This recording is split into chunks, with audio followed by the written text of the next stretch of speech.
Kehangatan di balik jas hujan. Cerita pendek yang dibuat dan dibacakan oleh Selvi Atika Anggraini. Sore itu hujan turun deras sekali. Langit mendung sejak siang. Dan benar saja, selepas aku selesai mengaji di TPA, air turun tanpa henti. Biasanya bapakku tidak pernah telat untuk menjemputku. Tapi hari itu bapakku telat untuk menjemputku. Derasnya hujan membuatku hanya berdiri di teras masjid sambil menunggu. Di sekelilingku, anak-anak lain juga menunggu jemputan. Ada yang langsung dijemput begitu keluar dari pintu. Ada pula yang berlarian kecil menghampiri orang tuanya sambil tertawa riang. Suara tawa mereka bercampur dengan suara hujan yang menabrak genteng dan tanah, membuat suasana terasa ramai meski langit tampak muram. Satu persatu teman-temanku mulai pulang. Ada yang digandeng ibunya dengan payung berwarna-warni. Ada juga yang duduk di belakang motor ayahnya sambil meringkuk supaya tidak kebasahan. Aku hanya bisa memperhatikan mereka sambil menggenggam tas kecilku. Semakin lama, masjid menjadi semakin sepi. Tinggal aku dan beberapa anak lain yang belum dijemput. Setiap kali ada suara motor mendekat, hatiku berdebar. Aku berharap itu bapak. Tapi berkali-kali yang muncul justru orang lain. Aku mulai gelisah. Air hujan makin deras. Jalanan depan masjid semakin tergenang. Aku menoleh ke arah guru ngaji yang sedang bersiap pulang. Beliau menepuk pundakku dan berkata, "Sabar ya, sebentar lagi pasti dijemput." Aku hanya mengangguk kecil. Beberapa menit kemudian, dari kejauhan aku melihat sosok yang sudah sangat kukenal. Itu bapak. Ia datang dengan motor kesayangannya. Tubuhnya terbungkus jas hujan kelelawar hitam yang besar. Jas hujan itu berkibar-kibar tertiup angin, membuatnya tampak seperti memiliki sayap hitam yang melebar. Pemandangan itu membuatku lega sekaligus sedikit lucu. Aku segera berlari kecil menghampirinya. Bapak menepikan motor, lalu mengangkat sedikit jas hujannya. "Ayo, cepat naik," katanya. Aku pun segera naik ke jok belakang dan berteduh di bawah jas hujan besar itu. Tanganku otomatis memeluk perut bapak erat-erat begitu motor mulai melaju menembus hujan. Suasana perjalanan terasa berbeda dari biasanya. Jalanan licin, air hujan memantul ke segala arah. Aku tidak bisa melihat banyak, karena hampir seluruh tubuhku tertutup jas hujan bapak. Hanya ada sedikit celah di bagian depan yang membuatku bisa mengintip samar-samar cahaya lampu jalan.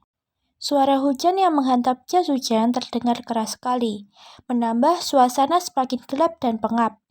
"Pak, ini sampai mana ya? Masih jauh nggak?" Tanyaku beberapa kali, karena aku tidak bisa melihat jelas jalanan. Setiap kali bertanya, Bapak hanya tertawa kecil. "Sabar, bentar lagi sampai. Itu lapangan dekat rumah udah mulai kelihatan," jawabnya tenang. Aku tersenyum kecil, meski tidak benar-benar bisa melihat lapangan yang dimaksud. Mendengar jawaban bapak saja sudah cukup membuatku lebih tenang. Dingin yang menembus celana dan bajuku rasanya mulai berkurang, karena aku tahu, selama bapak yang mengendarai, aku pasti akan sampai rumah dengan aman. Aku kembali diam, hanya mendengar deru mesin motor bercampur cipratan air yang terlindas ban. Sesekali motor bergoyang saat melewati jalan yang licin, membuatku semakin erat memeluk bapak. Meski dingin menembus celana, ada rasa hangat yang aneh, rasa aman yang sulit dijelaskan. Sepanjang jalan, aku memperhatikan sekitar. Sawah di sisi jalan sudah seperti lautan kecil. Airnya meluap hingga ke pinggir aspal. Beberapa anak desa berlari-larian dengan kaki telanjang sambil tertawa. Tak peduli hujan deras mengguyur mereka. Ada juga orang-orang yang belum pulang dari sawah dan berlindung di gubuk dekatnya.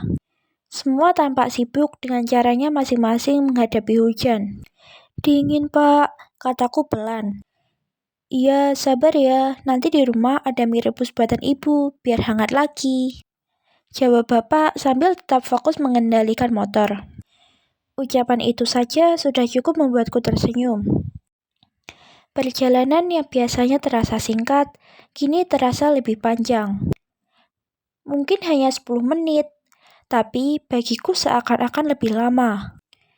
Setiap detiknya begitu terasa. Suara hujan, dinginnya angin, Percakapan kecil dengan Bapak, semua terasa istimewa. Di perjalanan, aku berusaha menebak-nebak di mana posisi kami sekarang. Di sepanjang jalan, aku berusaha menebak-nebak di mana posisi kami sekarang. Karena tertutup jas hujan, pandanganku hanya terbatas. Tapi sesekali aku mengintip lewat jas hujan yang kubuka sedikit. "Pak, ini udah dekat warung Butinem belum ya?" Tanyaku penasaran. Bapakku hanya tertawa kecil. "Belum, sabar dulu. Nanti kalau lewat warungnya, baunya gorengannya pasti kecium," katanya. Mendengar itu, aku ikut tertawa meski dingin masih menusuk. Benar saja, beberapa menit kemudian sama-sama tercium bau gorengan panas yang tercampur dengan aroma hujan. Aku langsung berkata, "Nah, itu pasti udah dekat warungnya." Bapak mengangguk. "Pinter, tebakannya benar." Jawaban itu membuatku senang, seolah-olah aku berhasil memenangkan permainan kecil. Akhirnya, lampu rumah-rumah tetangga mulai tampak jelas. Aku tahu sebentar lagi kami akan sampai. Rasa lega mengalir, seakan aku baru saja melewati petualangan panjang. Setibanya di rumah, ibu sudah menunggu di teras dengan senyum hangat. "Cepat ganti baju dulu biar gak masuk angin," katanya sambil mengambilkan handuk. Dari dapur, aroma mie rebus mengepul, bercampur dengan harum bawang goreng yang baru ditaburkan. Aku segera berganti pakaian, lalu kami duduk di depan ruang TV. Ibu menyajikan mangkok mie rebus yang masih mengepul. Uap panasnya menghangatkan wajahku. "Makan dulu biar hangat," kata ibu sambil tersenyum. Kami makan bersama, rasanya sederhana. Mie rebus dengan telur dan sedikit sayuran. Tapi bagi kami terasa nikmat sekali. Tentang bapak yang sempat terlambat karena membantu tetangga memperbaiki motor, dan tentang hujan yang tak kunjung reda. "Tadi kamu takut ya waktu nunggu?" tanya ibu sambil menatapku. Aku hanya mengangguk, lalu tersenyum kecil. "Iya, tapi pas lihat bapak datang, langsung lega." Bapak tertawa. "Ya jelas lah, kan bapak selalu datang meskipun kadang terlambat." Kami bertiga ikut tertawa. Suara hujan di luar yang menimpa atap rumah berpadu dengan suara canda kecil. Kami bercanda sambil menonton TV dan menyantap mie rebus itu. Malam itu, setelah makan selesai, aku menatap mangkuk kosongku. Di luar, hujan masih turun, membasahi halaman rumah dan membuat suara gemercik tak berhenti terdengar. Aku hanya duduk diam, tapi dalam hatiku ada rasa hangat yang sulit dijelaskan. Aku berpikir, mungkin nanti, ketika aku sudah besar, aku tidak akan sesering ini mengalami hal-hal seperti ini lagi. Tidak selalu ada bapak yang datang menjemput dengan jas hujan kelelawar hitamnya. Dan tidak selalu ada ibu yang menunggu dengan mie rebus hangat. Mungkin aku akan sering pulang sendiri. Atau bahkan saat besar nanti aku akan tinggal jauh dari rumah.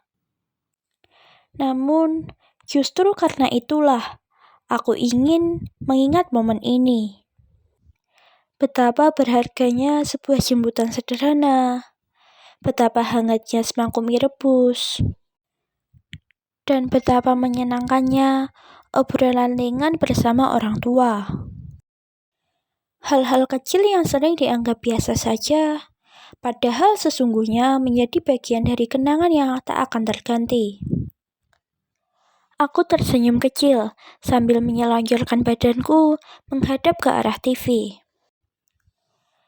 Dalam hati aku berjanji, suatu saat, jika aku sudah dewasa nanti, aku ingin tetap menjaga momen kebersamaan seperti ini. Walaupun mungkin tidak sama lagi bentuknya, tetapi aku ingin tetap membawa kehangatan keluarga kemanapun aku pergi. Hujan malam itu akhirnya perlahan mereda. Udara dingin masih terasa, tapi hatiku sudah penuh oleh rasa hangat.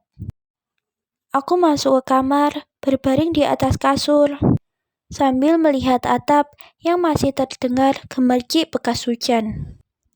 Mata mulai terpejam, dan sebelum tertidur, aku sempat berbisik pada diri sendiri. Semoga aku selalu bisa mengingat kehangatan ini, bahkan ketika aku sudah besar nanti.